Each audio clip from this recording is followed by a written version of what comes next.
All right, so let's go ahead and get started. Sorry about that. I think despite delay, we were going to actually, hopefully I'll try to save time by, I wouldn't go too fast. But actually what we're going to do is we are going to just go ahead and talk about early stage and locally advanced non-small cell lung cancer all together as one. And so I'll just continue after I finish my first lecture in the early stage, and we'll go straight to the locally advanced, and then we'll take a break. Okay, so there's not going to be a break on your schedule. It actually has a break right after this, but obviously you guys have taken a break because of technical difficulty. My name is Stephen Lin. I'm an associate professor in radiation oncology here at MD Anderson. I'm a thoracic radiation oncologist. So for the first part, early stage lung cancers, we'll talk about lung cancer as a whole.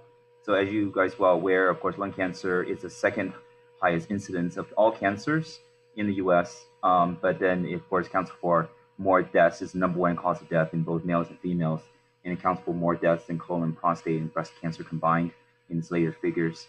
And then overall survival, certainly this actually number has improved, but then historically 15% 5-year overall survival. And then most of the patients are attributed to smoking or exposure to radon gas, as well as environmental and industrial pollutants. So staging, just a quick review, just to have so you have it on hand. Of course, the eighth edition AGCC staging changed a little bit. That actually breaks up the T1 into 3 parts: less than equal to 1 cm, 1 to 2 cm, and then 2 to 3 cm is with T1C. T2 now is actually up to 5 centimeters.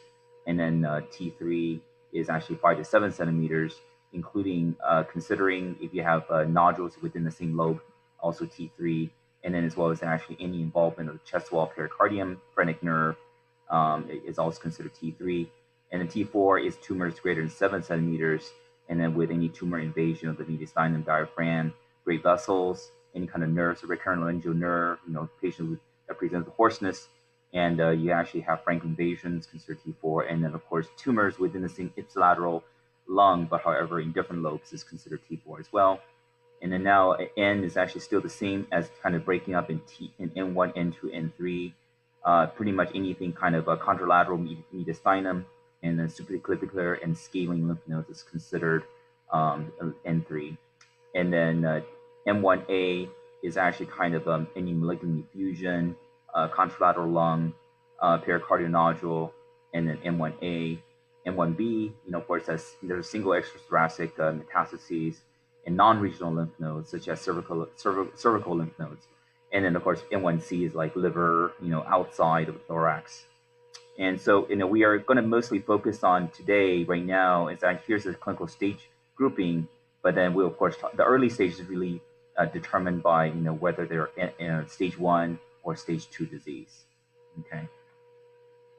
So, but when we talk about early stage, we have to talk about screening. And of course, right now, screening is part of the, standard of care, Medicare approved, and also insurance planning for patients who are high risk, particularly, high risk smokers. But, back then, actually, in the old days, chest X-ray was actually done as a possibility of actually to use for screening. However, really no data and many trials has been done since the 1960s really have not demonstrated a survival benefit of chest X-ray screening. And then the Cochrane data meta-analysis really has not demonstrated any benefit of using chest X-ray as a screening tool. This is actually a kind of a fairly large study of the PLCO.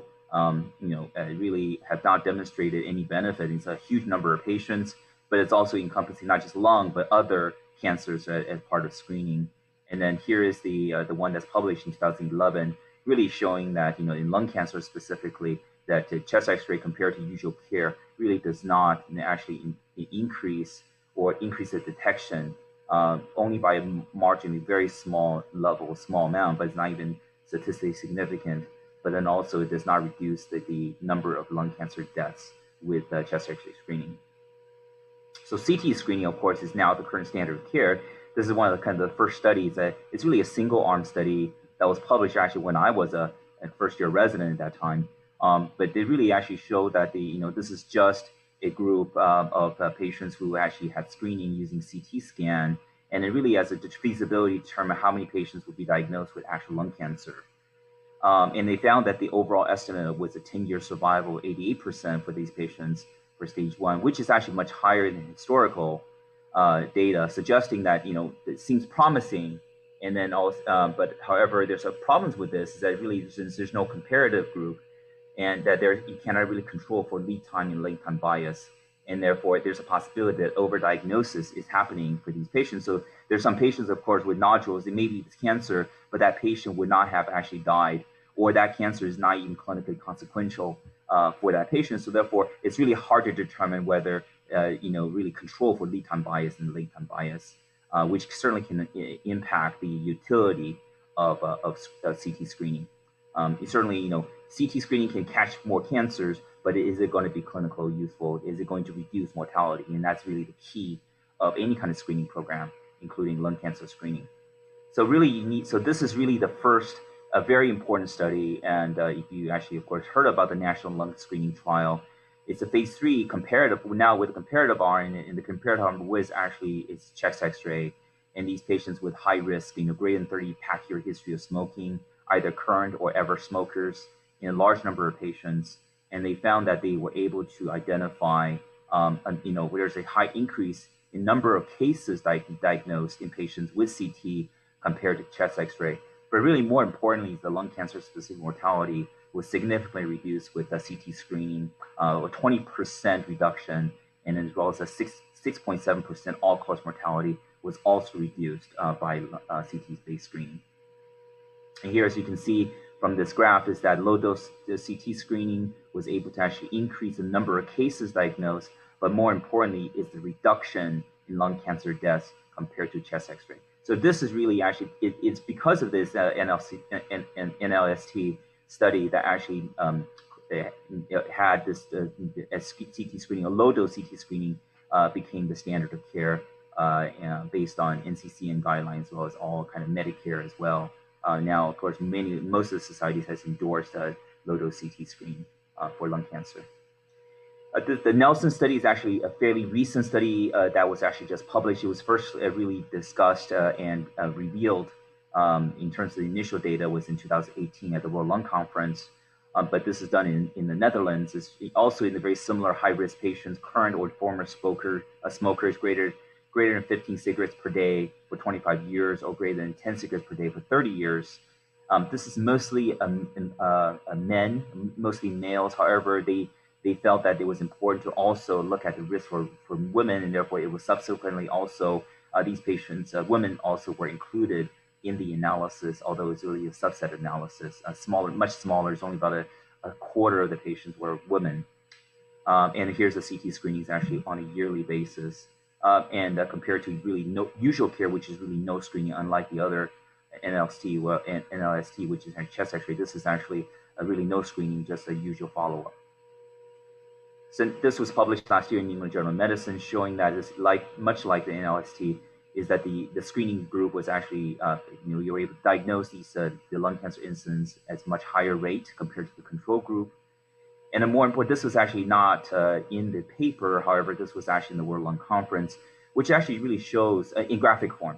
Actually it is in the paper in kind of table form, but this is actually in the graphic form. And like kind of show this is that you can actually with screening you can actually catch these patients at a much earlier stage compared to usual care. Usual care, when you don't screen with CT scan, you catch patients when patients develop symptoms. And so therefore, the type of diagnosis that oftentimes patients present with is usually later stage, locally advanced or advanced staging. So suggesting that you can catch these patients much, much earlier and potentially also intervene more effectively. But really more importantly is really this, much like the NLST, is that the screening group is able to reduce the number of lung cancer deaths compared to the control group with a relative ratio of risk ratio of actually 0.76. So it's a 24% reduction in lung cancer mortality with CT-based screening.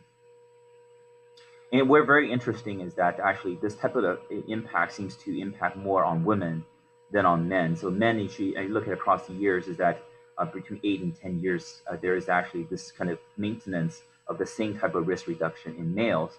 However, actually in women, there you see actually compared to men, there's actually a much greater relative risk reduction in females in terms of developing lung cancer and also lung cancer mortality compared to males.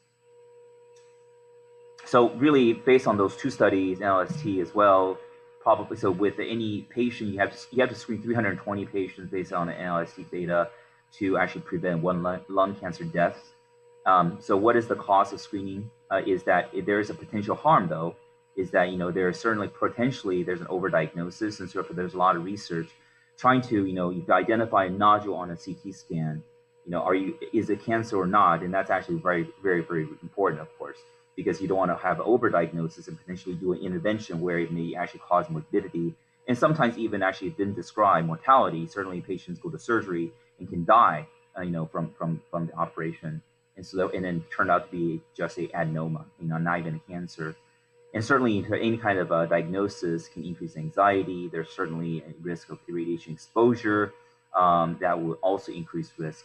And then, of course, the false positivity can also lead to unnecessary intervention. So that's really the cost of screening. But however, I think with that said, really, I think the strength of the data, both now with the Nelson data, really shows that the annual low dose screening is really effective to prevent lung cancer deaths, and now it's been endorsed by most of the major medical organizations.